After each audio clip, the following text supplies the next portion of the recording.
Hello, it's Pia and welcome to my YouTube channel. Today I want to show you a hot foil technique where we will be using standard dies. Now I've got this Spellbinders Glimmer Hot Foil system, and instead of using the designated plates, I will show you how to use just two standard text dies instead. I've got the heat activated foil and I've got one big large text die in Danish, but the technique is the same never despite the die language. I'm using a ruler to line up my die on top of the foil because I want to place the die, the foil impression exactly where I want it on the cardstock. Now, to make sure that the die and foil stay put on the cardstock where I want it to be, I'll be taping it with some washi tape. I'm putting on, I think, 3 pieces in total, because when I'm adding this to the Glimmer Hot Foil system, I'll be turning it upside down because the die will have to be laying on top of the Glimmer Hot Foil system in order to get heated up. Now I'm putting it down on the plate and I'm activating the Glimmer Hot Foil system, pushing the button, and after a while I've cut it out. The green light will turn on and that means it's ready to go through the die cutting machine. I'm adding the 2 pieces of shims that comes with the Glimmer Hot Foil system, but also a piece of 160 GSM paper. I found out that this, sandwich works perfectly with my Big Shot. Now, this works with my Big Shot.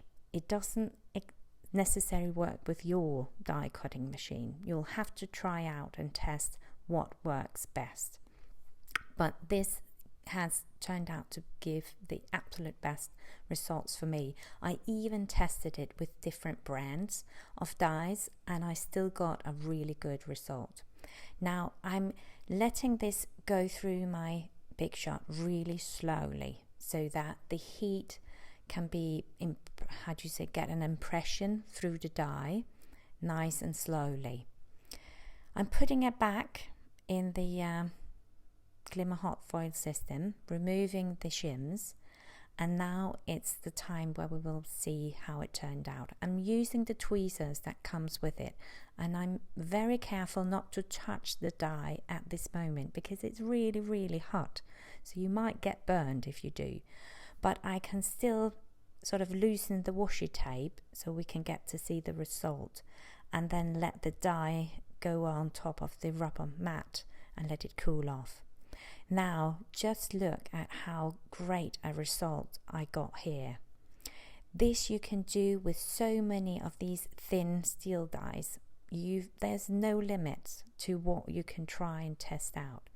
Now I was on a roll, so I decided to test out another text die. This is a smaller one in size. It says congrats in Danish. But this die also has the shadow die, and that's why I thought it could give a really cool effect by first hot foiling the actual text and then afterwards die cut it out with the shadow die. As before, I'm using a piece of washi tape to make sure that the die stays put on my cardstock. Now this time it doesn't actually matter very much where exactly it was on the cardstock, but I just found out that this works good for me, just taping it on the cardstock before adding it to the Glimmer Hot Foil plate. Again, I'm adding the shims, including a piece of 160 GSM paper, activating it and letting it heat up, and then when the green light is on, I can remove it and let it slowly go through my Big Shot. One way through and back again. That's what I'm doing each time. I will encourage you to try out if you've got a hot foiling machine. I know Spellbinders is not the only one. There are others on the market, but try it out. Or if you know someone who has it, try and ask if you can borrow or visit and you can test it out together and see how it works. Now it's time to remove. Again, I'm being careful not to touch the die and putting on the rubber mat to cool off. And now look at this. Congrats, a perfect impression with the foil. Now next up, as I mentioned before, we'll use the shadow die to die cut it. Now of course I don't need to use the Glimmer Hot Foil system this time, because this time we're just gonna do ordinary standard die cutting in the Big Shot. I already went through the Big Shot, and now we've got a lovely little foiled text that we've got. And I know, there's more and more hot foiling plates on the market, but being able to use your dies is absolutely wonderful. So I'm going to test out so much more. Now, I'm going to make a card using these two hot foil sentiments, but I also need something more on the card. So I decided to pull out one of my Altenew layering dies. This is the flower arrangement die stamp set, including dies. Now I'm not going to show you the whole bit, because otherwise this video would be really long, but just a quick run through of me making a bunch of flowers and leaves to do. I did on purpose make an extra bunch of leaves and flowers, because you never know exactly how many you need to use. And then I run it through my Big Shot to die cut all the pieces, so I end up with a nice bunch that I can arrange on the card that I had in mind. And here we go, a lovely bunch of leaves and flowers. I've used Gina K Designs and Hero Arts Shadow Inks for a good mix of greens and purples to make this. Now, my front piece with the big hooray foil impression on, I'm just used a rectangle stitch frame die to die cut it here to get some really nice, pretty edges. And then I've got this pierced scallop rectangle die set where I'm choosing the biggest one. It's slightly bigger for a European standard card size, and I want this to be the sort of the mat of my card, but I find it a bit waste of cardstock to use the whole piece when you can't see what's actually behind your front piece. So I'm choosing a smaller sized rectangle stitch die, including it inside the scallop, because I actually just need the frame part on the card with the scallop edges. And then I get a nice piece of rectangle, which I can use for other die cutting or actually use as a mat on another card project. And that for me is a win-win. And using your products and materials to the best, get the most out of it. A bit of double-sided tape to add the hooray card front on the scalloped frame.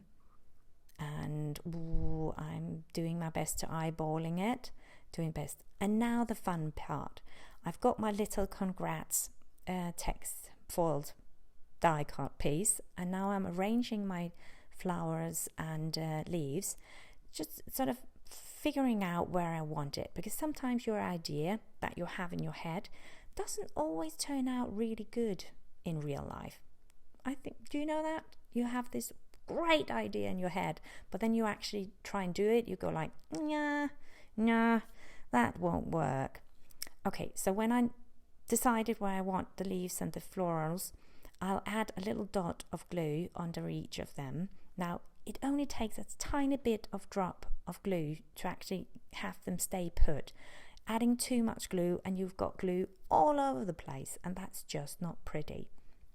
Now, the last flower I'm actually going to pop up on 3D just to give it a bit of dimension, and also because I plan on adding the congrats foiled die cut text with a bit of craft foam, which I've got a piece of double-sided tape sheet on one side.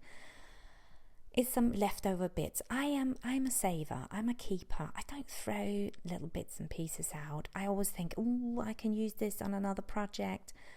So I've got stashes of things I probably should chuck out, but you never know when you can actually use it. I'm adding it with some fluid glue, and that's really good because then you've got a bit of time to figure out where you want it correctly positioned. Last bit, double-sided tape to add it to the card base. Now, because of the scallop edge is a bit bigger than the card base, I'm actually, doing it the other way around, as you can see here. And there we go. And final bit, just checking if I've actually put it on the right way on the card base. Yes, I did remember to do that. That was all I wanted to show you today. I hope you enjoyed, and I encouraged you to just go for it, test it out. Thank you so much for watching. I would really appreciate a thumbs up or even subscribing to my channel. Have a good day. Bye.